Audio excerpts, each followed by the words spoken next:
భక్తి చేయాలి.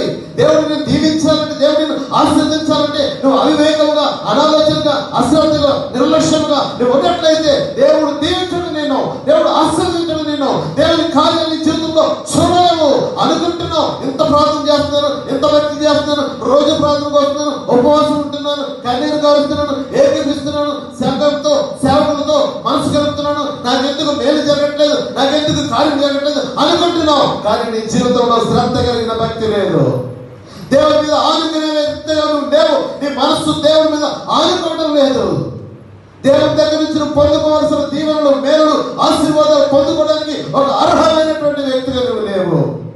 నీ హృదయం దేవునికి అంగీకారంగా లేదు, నీ మనసు దేవునికి అంగీకారంగా లేదు, నీ ఆలోచన దేవునికి అంగీకారంగా లేవు.